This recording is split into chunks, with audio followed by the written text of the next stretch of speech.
بسم اللہ الرحمن الرحیم. السلام علیکم. اہلا وسہلا. اقرا معہد الحافظات بشاور شارع ورثہ. نصاب برائے جماعت نہم مہر. آپ کا یہ سبق حدیث کے متعلق ہے، لہٰذا حدیث کا نصاب یہاں ذکر کر دیا گیا ہے. ملاحظہ فرما لیجیے. ضروری ہدایات و پیغام برائے طلبہ و طالبات. نماز اور منزل کی پابندی کیجیے. تمام امت مسلمہ کے لیے دعا گو رہیے. صبح شام کے اذکار کی پابندی کیجیے. روزانہ مطالعہ اور تکرار کی پابندی کیجیے. خوشنویسی کی مشق عربی ادب کی کتاب سے کیجیے. آن لائن کلاسز سے منسلک رہیے. کام صفائی اور خوشخط کرنا ضروری ہے، لہٰذا حدیث کی کلاس میں جو تشریح، جو توضیح، جو ترجمہ وغیرہ ہوگا وہ آپ نے اپنی کاپی میں نوٹ کرنا ہے اور صفائی سے لکھنا ہے. سر ورق تاریخ اور دن کا عربی میں لکھنا ضروری ہے. روزانہ علم الصرف کے صیغوں کی مشق قرآن مجید سے کرنا. علم الصرف و نحو کا حدیث اور ادب کی کتابوں سے مشق کرنا. علم النحو و صرف کے منزل کا یاد کرنا بھی ضروری ہے. کاپیوں کی چیکنگ ہفتہ وار ایک بار ضروری ہے، جس کے لیے نوٹ بک کے اوپر ایک ٹیگ مہد انچارج کے نام لگا کر ناظم کے حوالے کر. نمونہ برائے وفاق المدارس پرچہ حدیث. آپ کو معلوم ہوگا کہ آپ کے وفاق المدارس کا پرچہ تقریباً 100 نمبر کا ہوتا ہے اور کل وقت 4 گھنٹے ہوتا ہے، جس میں کل سوالات 3 ہوتے ہیں. ہر سوال کے 2 جز ہوتے ہیں، یعنی الشق الاول اور الشق الثانی. لہٰذا آپ نے ان 2 شق میں سے یا ان 2 اجزاء میں سے ایک جز کو حل کرنا ہے یا ایک جز کو کرنا ان میں سے ضروری ہوگا. 2 سوالات کے نمبر 33 ہوں گے جبکہ ایک سوال کے نمبر 34 ہوں گے. کل ملا کر 100 نمبر بنیں گے. اقرا معہد الحافظات بشاور جماعت نہم. مضمون حدیث. حصص مقررہ 4. حدیث کا پڑھایا گیا نصاب الباب الثانی فی الواقعات والقصص. حدیث نمبر 1 تا 3 مکمل پڑھ چکی ہیں، یعنی ترجمہ، توضیح، لغات وغیرہ سب کر چکی ہیں، جبکہ حدیث نمبر 1 تا 37 فقط ترجمہ اور لغوی صرفی تحلیل کر چکی. یہاں ٹائم ٹیبل ذکر کیا گیا ہے. ضروری نہیں کہ کلاسز اسی ترتیب سے ہوں، صرف حصے سے مقررہ یا ان کی تعداد وغیرہ کو یہاں سے ذہن نشین کر. حدیث کی کلاس میں آپ حدیث کا متن پڑھیں گی، حدیث کا ترجمہ پڑھیں گی اور ساتھ میں حدیث کی توضیح یعنی حدیث کی تشریح. اب آج کے سبق کا آغاز ہوگا حدیث نمبر 4 سے. متن الحدیث. وعن ربيعة بن كعب رضي الله عنه قال كنت أبيت مع رسول الله صلى الله عليه وسلم فأتيته بوضوئه وحاجته فقال لي سل، فقلت أسألك مرافقتك في الجنة؟ قال أو غير ذلك؟ قلت هو ذاك. قال فأعني على نفسك بكثرة السجود. ربیعہ بن کعب رضی اللہ عنہ سے منقول ہے، فرماتے ہیں کہ میں نبی کریم صلی اللہ علیہ وسلم کے ساتھ رات گزارا کرتا تھا. میں نبی کریم صلی اللہ علیہ وسلم کے لیے وضو کا پانی اور دیگر ضرورت کی چیزیں لایا کرتا تھا، تو نبی کریم صلی اللہ علیہ وسلم نے مجھ سے فرمایا سل، مانگو. فقلت، تو میں نے کہا میں آپ سے جنت میں آپ کا ساتھ چاہتا ہوں. تو نبی کریم صلی اللہ علیہ وسلم نے فرمایا کیا اس کے علاوہ بھی اور کچھ ہے؟ تو میں نے کہا وہ بھی یہی ہے. تو نبی کریم صلی اللہ علیہ وسلم نے فرمایا بس میری مدد کرو کثرت سجود کے ذریعے سے اپنے نفس پر، یعنی اپنے نفس کے معاملے میں کثرت سجود کے ذریعے سے میری مدد کرو. توضیح الحدیث. وعن ربیعہ بن کعب. ربیعہ بن کعب صحابی کا نام ہے، اسے سند کہا جاتا ہے اور ربیعہ بن کعب اس سند میں اس حدیث کے راوی ہیں، لہٰذا راوی کے حالات معلوم کر لیتے ہیں. راوی ربیعہ بن کعب، نام ان کا ربیعہ ہے، کنیت ابو فراس. جب آپ صلی اللہ علیہ وسلم مدینہ تشریف لائے تو اس وقت ربیعہ بن کعب مسلمان ہوئے. اگرچہ مدینہ کے رہنے والے نہیں تھے مگر مستقلاً مدینہ میں انہوں نے اپنا گھر بنا لیا. اصحاب الصفہ میں سے تھے، انہوں نے شادی نہیں کی تھی. سفر و حضر میں نبی کریم صلی اللہ علیہ وسلم کے ساتھ رہا کرتے تھے. ان کی وفات کے متعلق بتایا جاتا ہے کہ 63 ہجری یعنی 63 ہجری میں ان کی وفات ہوئی ہے. قال كنت أبيت مع رسول الله صلی اللہ علیہ وسلم. ابیت ابیتو کا معنی ہے رات گزارنا. ابیتو کے متعلق بیان کیا جاتا ہے کہ ابیتو مشتق ہے بیتوتا سے. ابیتو مشتق ہے بیتوتا سے جس کا معنی ہے رات گزارنا. اب سوال یہ اٹھتا ہے کہ نبی کریم صلی اللہ علیہ وسلم کے ساتھ ربیعہ رات کب گزارا کرتے تھے؟ تو لہٰذا اس میں دو قول ہیں. پہلا قول یہ ہے کہ سفر میں ربیعہ نبی کریم صلی اللہ علیہ وسلم کے ساتھ رہا کرتے تھے، یعنی یہ زمن بیتوتا حالت سفر میں ہوا کرتا تھا. جبکہ دوسرا قول جو ابن حجر رحمہ اللہ کا ہے وہ فرماتے ہیں کہ یہ زمن بیتوتا حالت سفر اور حالت اقامت دونوں میں ہوا کرتا تھا، یعنی سفر میں بھی اور حضر میں بھی دونوں میں ربیعہ بن کعب نبی کریم صلی اللہ علیہ وسلم کے ساتھ رات گزارا کرتے تھے. مع رسول اللہ صلی اللہ علیہ وسلم، مع بمعنی ساتھ. اب یہاں مع سے کون سی معیت مراد ہے؟ ساتھ رہنے کا مطلب کیا ہے؟ تو اس کے متعلق بیان کیا جاتا ہے کہ معیت سے وہ قرب مراد ہے، وہ قریب ہونا مراد ہے کہ ایک انسان دوسرے انسان کی آواز سن سکے، اس کی آواز کا جواب دے سکے. لہٰذا ربیعہ بن کعب بھی نبی کریم صلی اللہ علیہ وسلم کے ساتھ اتنے ہی قریب رہتے، یہ قرب اتنا ہی رہتا کہ جب نبی کریم صلی اللہ علیہ وسلم ربیعہ کو آواز دیتے تو ربیعہ ان کی آواز سن کر ان کے پاس تشریف لے آتے. فَأَتَيْتُهُ بِوَضُوئِهِ وَحَاجَتِهِ. وضو اس لفظ کے متعلق بھی تھوڑی تفصیل ہے کہ لفظ وضو بفتح الواو بمعنی وضو کا پانی، طہارت کا پانی. اگر یہی لفظ بضم الواو ہو تو اس صورت میں معنی ہوگا وضو کرنا، طہارت حاصل کرنا. اور اگر یہی لفظ بکسر الواو ہو تو اس صورت میں مطلب ہوگا وضو کا برتن، وہ برتن جس میں وضو کا پانی رکھا گیا ہو. وحاجتہ، یہاں لفظ حاجہ کو مطلق ذکر کر دیا. اب حاجہ سے کیا مراد ہے یا حاجہ کا مصداق کیا ہے؟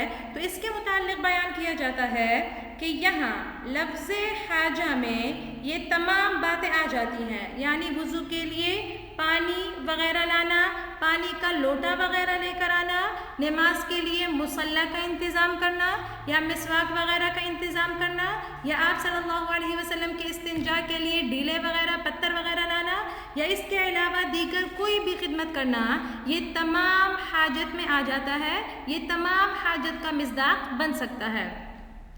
فقال علی، ربیعہ فرماتے ہیں کہ نبی کریم صلی اللہ علیہ وسلم نے مجھ سے کہا، کیونکہ رات کے وقت کی اس مشقت والی خدمت اور جذبہ اطاعت سے نبی کریم صلی اللہ علیہ وسلم خوش ہو گئے تھے، تو لہٰذا بطور صلہ ربیعہ بن کعب سے کہا، سل، مانگو، اپنی خواہش پیش کرو، اپنی تمنا کا اظہار کرو تاکہ تمہاری وہ خواہش پوری کی جائے. فقلتو، تو ربیعہ بن کعب فرماتے ہیں، اسألوکا کہ میں آپ سے مانگتا ہوں، مرافقتک، آپ کی رفاقت، آپ کا ساتھ، فی الجنتی، جنت میں. اس قطعے کے متعلق، اس ٹکڑے کے متعلق اکثر محدثین فرماتے ہیں، اکثر ائمہ کا قول یہ ہے کہ اس سے معلوم ہوتا ہے کہ اللہ تعالیٰ نے نبی کریم صلی اللہ علیہ وسلم کو یہ خاصیت دی ہے، یہ فضیلت دی ہے کہ اگر وہ کوئی چیز کسی شخص کے ساتھ خاص کرنا چاہے تو وہ خاص کر سکتے ہیں. مثلا نبی کریم صلی اللہ علیہ وسلم نے خزیمہ بن ثابت رضی اللہ عنہ کی شہادت کو شہادتین کے برابر قرار دیا. اسی طرح علیحدہ خصوصیت کے ساتھ ام عطیہ کو نوحے کی اجازت دے دی تھی. تو اسی طرح نبی کریم صلی اللہ علیہ وسلم کو یہ فضیلت حاصل تھی کہ اگر وہ ربیعہ بن کعب کے لیے مرافقہ فی الجنت کی دعا کرتے تو امکان تھا، غالب امکان تھا کہ یہ مرتبہ عالیہ ربیعہ بن کعب کو مل جاتا، اس کا حصول ان کو ہو جاتا. قال اب غیر ذالک، نبی کریم صلی اللہ علیہ وسلم نے فرمایا کیا اس کے علاوہ بھی کچھ ہے؟ اب یہاں نبی کریم صلی اللہ علیہ وسلم نے ربیعہ سے سوال کیا ہے کہ کیا مرافقہ فی الجنہ کے علاوہ بھی تم کچھ چاہتے ہو یا نہیں، تم اپنے سوال پر قائم ہو. یہاں سوال یہ اٹھتا ہے کہ نبی کریم صلی اللہ علیہ وسلم کے اس سوال کی غرض کیا تھی؟ نبی کریم صلی اللہ علیہ وسلم نے کیوں فرمایا او غیر ذالک؟ تو اس کے مختلف جوابات دیے گئے ہیں. پہلا جواب یہ دیا گیا کہ نبی کریم صلی اللہ علیہ وسلم کے اس سوال سے غرض یہ تھی کہ ربیعہ کچھ اور مانگ لے، ربیعہ کسی اور خواہش کا اظہار کر دے، ربیعہ کچھ اور طلب کر لے، جبکہ دوسرا جواب یہ دیا جاتا ہے کہ نبی کریم صلی اللہ علیہ وسلم نے بطور ابتلا یہ سوال کیا، یعنی وہ ربیعہ کا امتحان لینا چاہتے تھے، یہ اندازہ لگانا چاہتے تھے کہ اس شخص کا یہ مطالبہ صرف ایک جذباتی جذبے کا اظہار ہے یا اس کے گفتار کے پیچھے سچ کار فرما ہے۔ تو لہٰذا اسی وجہ سے نبی کریم صلی اللہ علیہ وسلم نے اوا غیر ذالک سے سوال کیا یا اوا غیر ذالک کا تکلم فرمایا۔ اب ایک اور سوال اٹھتا ہے، وہ یہ ہے کہ نبی کریم صلی اللہ علیہ وسلم کیوں چاہتے تھے کہ ربیعہ کچھ اور مانگے، ربیعہ کوئی اور چیز طلب کرے، ربیعہ کسی اور چیز کا سوال کرے؟ تو اس کی بھی مختلف وجوہات بیان کی گئی ہے۔ ایک وجہ یہ بیان کی گئی کہ نبی کریم صلی اللہ علیہ وسلم اس وجہ سے چاہتے تھے کہ ربیعہ مرافقہ فی الجنت کے ساتھ ساتھ کسی اور چیز کا بھی مطالبہ کرے۔ یہ ایک انعام ہے، یہ ایک اچھا مقام ہے، ایک اچھا موقع ہے، وہ دیگر چیزوں کا بھی مطالبہ کر دے، دیگر خواہشات کا بھی ذکر کر دے تاکہ وہ تمام خواہشات ان کی مکمل ہو جائے، وہ تمنا ان کی پوری ہو جائے۔ جبکہ دوسری توجہ یہ بیان کی گئی کہ نبی کریم صلی اللہ علیہ وسلم نے ابا غیر ذالک اس لیے فرمایا کہ نبی کریم صلی اللہ علیہ وسلم یہ بتانا چاہتے تھے کہ آپ کا یہ مرافقہ فی الجنہ کا سوال ایک امر عظیم ہے، کوئی سہل کام نہیں ہے، یہ امر شاق ہے، آپ نے دیگر آسان چیزوں کو چھوڑ دیا ہے، لہٰذا آپ ایسا کیجئے کہ اس امر شاق کو چھوڑتے ہوئے امر اہون کو لیجئے، کسی سہل کام کا مطالبہ کیجئے۔ تو لہٰذا یہ مختلف توجیحات کی گئی ہیں، ہر طرح کی تعبیر لیتے ہوئے یہی مراد ہوگا کہ نبی کریم صلی اللہ علیہ وسلم ان سے پوچھنا چاہتے ہیں کہ اگر کوئی اور خواہش ہے تو وہ بھی بیان کر دیجئے۔ یہ ابا غیر ذالک کی معنوی تحقیق تھی، اعرابی تحقیق بھی تھوڑی بہت کی گئی ہے، وہ کچھ یوں ہے کہ مختلف قسم سے ابا غیر ذالک کو پڑھا جا سکتا ہے، جیسے او غیر ذالک، او غیر ذالک، ابا غیر ذالک، ابا غیر ذالک، تقریباً 4 صورتیں ہیں جس میں اس جملے کو پڑھا جا سکتا ہے، تو لہٰذا یہ مختلف صورتیں اس کی اعرابی صورتیں ہیں جس میں ان کو پڑھا جا سکتا ہے۔ قلت ہوا ذاکا، ربیعہ بن کعب کا جواب یہ تھا کہ ہوا ذاکا، کہ اگر کوئی اور خواہش ہوگی تو وہ بھی یہی ہے، یعنی صحابی نے اپنے کامل الایمان ہونے کو ثابت کر دیا کہ ان کے ہاں جو سب سے بہتر چیز ہے، جو سب سے محبوب چیز ہے وہ جنت ہے، جنت کے علاوہ اور کوئی چیز انہیں محبوب نہیں۔ قال فَأَعِنِّي عَلَى نَفْسِكَ، بس مدد کرو میری عَلَى نَفْسِكَ، اپنے نفس پر، بکثرت السجود، کثرت سجود کے ذریعے سے۔ لہٰذا اس سے چند باتیں معلوم ہوئی۔ ایک تو یہ معلوم ہوا کہ بزرگوں کی دعاؤں کے ساتھ عمل کی ضرورت ہے، یہ نہیں کہ صرف دعا کی بنیاد پر اعمال صالحہ کو خیر آباد کہہ دیا جائے۔ اسی طرح یہ بھی معلوم ہوا کہ بزرگوں کی خدمت سعادتوں کے حصول کا ذریعہ ہے۔ اسی طرح یہ بھی معلوم ہوا کہ خدمت کرنے والے کی نظر آخرت کی سعادت پر لگی رہنی چاہیے۔ ابن الملک رحمہ اللہ فرماتے ہیں کہ حدیث میں اس بات کا بھی اشارہ موجود ہے کہ یہ مرتبہ عالیہ کا حصول صرف سجود و اعمال صالحہ سے نہیں ہو سکتا، جب تک نبی کریم صلی اللہ علیہ وسلم کی دعا اس سے منسلک نہیں تھی، جب تک قرب من اللہ اس کے ساتھ متصف نہیں تھا، تب تک اس مرتبہ عالیہ کا حصول ناممکن تھا، محال تھا۔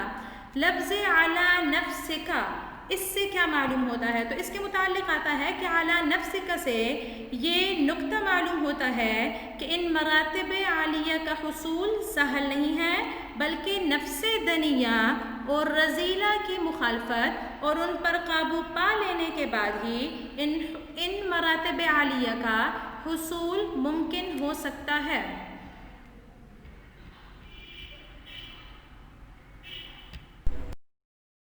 امید ہے آپ لیکچر سمجھ چکے ہوں گے، پابندی کے ساتھ سبق یاد بھی کر لیجئے اور کاپی میں نوٹ بھی کر لیجئے۔